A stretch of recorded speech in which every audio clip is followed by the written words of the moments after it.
Siobhan, so wonderful to meet you. How are you? Good, buddy. How are you? Nice to meet you too. Yes, greetings from Toronto, Canada. We love Oh, I you love here. it. I've been to Toronto many times. I'm from Syracuse. Yeah, not far. You're my cousin practically. Exactly. Yeah, there you go. We don't tan because there's no sun there. No, we get sun here, but lots of rain too. So Yes, yeah, yes. it's all good. Listen, oh my God, this movie. Okay, I got to tell you because we're pretty much around the same age.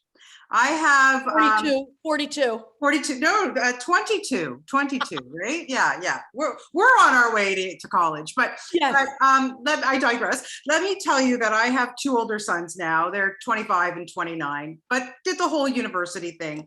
Sure. And I thank my lucky stars that they were never really into this, fraternity stuff and the hazing because, as you well know as a mother and by presenting this movie to us, thank you very much. It's a problem. Where did this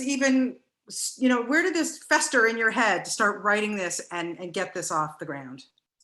Well, I have three kids. I have two daughters and a son, and two are in their 20s, one's still in college, my daughter. And I think as a mom, fraternity, sorority, whatever, you worry sick about these kids. Well, you worry sick anyway. We worry sick. And the problem is now we have cell phones, which is awful because our parents, you go out and if you're a wild one, eventually you come home and a lot of times we just fall asleep. Right. Now we've got this stuff. Hey, just do me a favor. Just text me when you get in. Then they go off to college, which is really ridiculous that we're keeping in that much contact with them anyway. But still, it doesn't matter. You are doing it. Yeah. And just text me when you're safe. Right. So it came from lying in bed worrying, when they'd be like, oh, I lost my phone or, oh, my phone died. And it's almost, you'd be better off without the damn phone, but you worry. And also when I went to college, it was beer and, they changed that drinking age. And I mean, the drinking age used to be 18. Now it's 21 because it's 21. I've actually talked to a university president. It's a nightmare because kids are all drinking hard liquor. And I don't care what age you are. Hard liquor is like Russian roulette. So that's the problem to me. Yeah.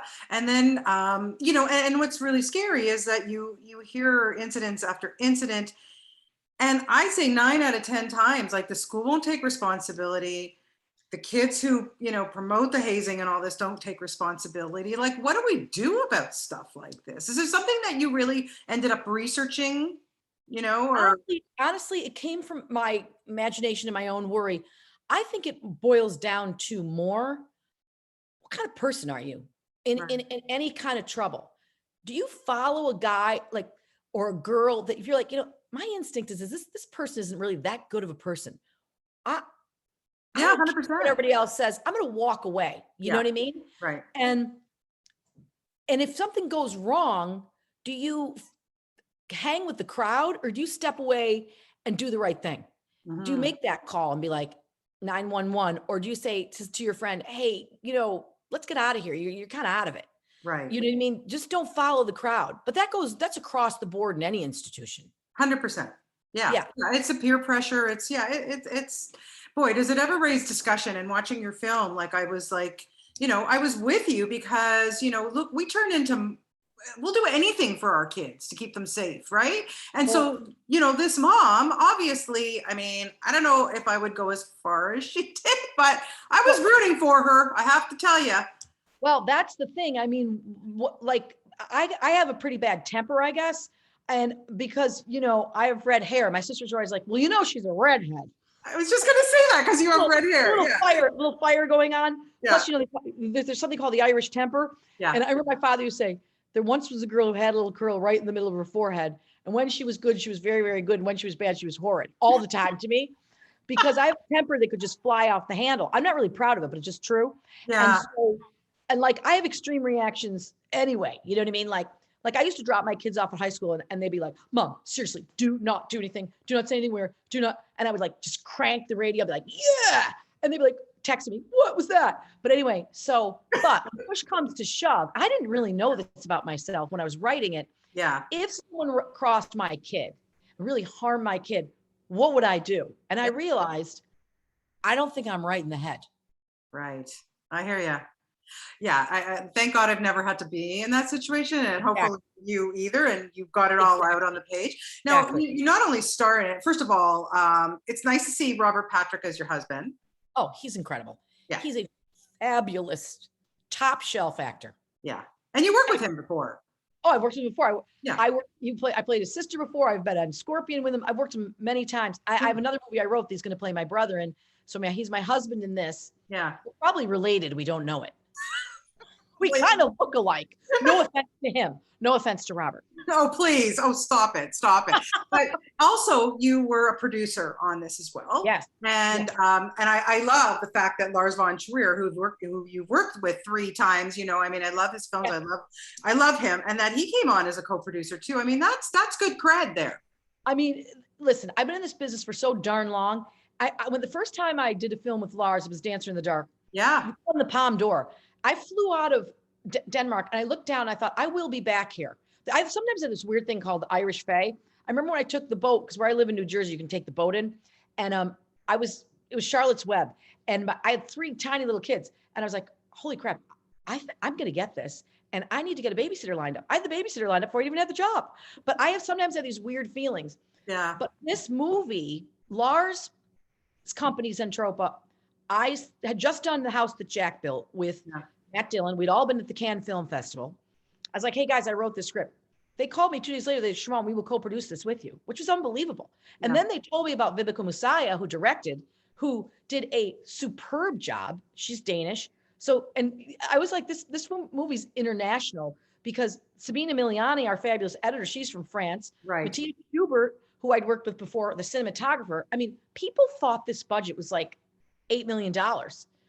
It's about 8 million cents. Yeah. But that's okay because it looks like it's it looks quality in the way it's really, really, really good. And it really makes you think. And I understand too that your real home was used as the frat house.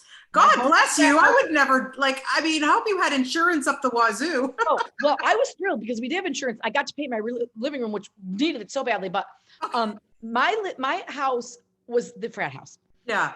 First of all, my driveway had 3 4-ton trucks in it and had porta potties in it, but the town was so good they didn't care. But it was a scene and a half. But so my yard, on the day that we shot the fraternity scenes, which was 3 days, all my windows were blacked out. I had seriously 70 kids in the back, sorority girls and frat boys. Yeah. My son and my daughter came home from college. They got a load of the way I had decked my living room. They were happy. Yeah. This is ridiculous. So they took it over. They also my son cast his friends, my son Peter, he's an actor, as the frat boys. He knew who would be good. And he wrote the drug scene in it with Fat Nick. He also got the rappers. There's a lot of great rap music in it. Fat Nick, OG Macco, Top Hill Fredo. And they it was like we're like the Von Trapp family. It was like my husband was a producer. My husband left his job for 2 months and he herniated 2 discs in his back because he lifted the porta potties. Oh my God. He goes, I shouldn't swear on the radio, but he said, my back hurts like shit from lifting all the shit. Yeah, well, okay. Yeah, shit's okay to say. That's all right, Siobhan. It's no problem. It's like I said, it really did make me think. But, I think back and I look back at your career. And like you said, you've been in this, 30 odd years and been doing it. And, it's a shocker to me because that you were only on SNL for 1 season, yet we still remember you. But I have to say, you had a really good cast that year. Our own Mike Myers was in that year too. That was the year of Wayne's World. I mean, they were all taking off like crazy. Chris Farley, who was a great friend of mine, he was taken off. Adam Sandler started singing. It was like being in the Olympics of comedy. Chris Rock. Really some good. Yeah. Chris Rock was so great. I got engaged that year. He used to call me Ringy. They were just Chris Rock, Adam Sandler, David Spade, Chris Farley, Ellen Cleghorn was my roommate. They were just, Victoria Jackson was great. We just had a really great time. And it opened a ton of doors for me. And Lorne Michaels then called me, a couple of years after. He's like, hey, do you want to be in Baby Mama? And so that's why I did my part in Baby Mama, which, let me think about this. Did we film that in Toronto? No, that was New York. I'm literally. Yeah. We did I did a Jimmy Fallon movie about baseball with the Farrell brothers, Fairley brothers. Fairley brothers, yeah. Fairley brothers. My God, I'm so old, I can't even remember the name of it. Oh, you're not so old, but honestly, like, and Jimmy Fallon, it was a very good movie. Huh? Yeah, no, I'm blanking on the name too, but I remember, like, I've seen all this stuff. And yeah. When you look back, okay, now, are we going to see or hear you in Clifford the Big Red Dog? Okay, that's a really funny question, because Jordan Kerner, who produced Charlotte's Web, called me and asked me to be in Clifford the Big Red Dog. Yeah. So there was a table read through, and I was going in for it. And my son and my daughter said, Mom, aren't you going to wear makeup? You look terrible. I go, well, I think it's a cartoon. Well, it's not a cartoon at all. Exactly. It's a live action. So yes, I know I play the maid in it. I'm the maid. We were supposed to have it here at the Toronto International Film Festival, and they pulled it. So hopefully it'll come soon. They pushed it because, yeah, they're worried about COVID. Yeah, I get it. But Jordan Kerner, I'm very grateful to, because these people that use you, over and over again, it's just unbelievable, especially if it's a big budget film, because, the residual checks are nice. Yeah, I'd say. You know what I'm saying? Yeah. And that makes independent films possible. Yeah, 100%. Okay, last question. Yes. Biggest highlight for you of your career? I mean, because I remember like Seinfeld. I mean, you've had some really good opportunities. I have to say, I mean, I haven't really thought about this till you asked it. The biggest highlight of my career was walking down the red carpet at the Cannes Film Festival with Lars von Trier on my right and Matt Dillon on my left. And Lars was like, Siobhan, hold my hand, because he doesn't like to be in public too much. And I was like pinching myself, like, what the heck? This is unbelievable. But there's been many highlights. And I am, I got to bring my kids to Denmark, to Australia. I'm just really happy for them too. And another huge highlight, I have to say, was the 40th anniversary of SNL. Yes. When my son, I picked a kid to go to each special thing. Nice. And I said, the goal of my night is, he was a junior in high school, I said, is for him to have his picture taken with everybody. So it's like Jim Carrey, Zach Galifianakis. He was loving it, love it. And Rihanna came up to me and she said to my son, what's it like to have a famous mother? I loved you in Men in Black. And I was like, oh my gosh. Wow. But the best part was, I was like, what's your name? And she's like, Rihanna. And my son's like elbowing me. But it got better. It got better, because I thought I thought Beyonce was Kim Kardashian, because Kim Kardashian had done something nice for a kid who was very, very sick in our town. And I said to Beyonce, I want to tell you something. What you did for the girl that my son's friend who was very, very sick. Oh no. Was incredible. And she said, I didn't do anything. And I said, are you Kim Kardashian? She's like, no, I'm Beyonce. I go, oh my gosh, you're really famous. I go, I go, Peter. And Peter's like, Mom. And of course, Beyonce loved that. Yeah. Yeah. Because I think I'm from another planet. I don't know any people. I was just I never watched TV or anything. It's amazing. Well, it's good. You know what? You make these people humble. I like that. I think it's wonderful.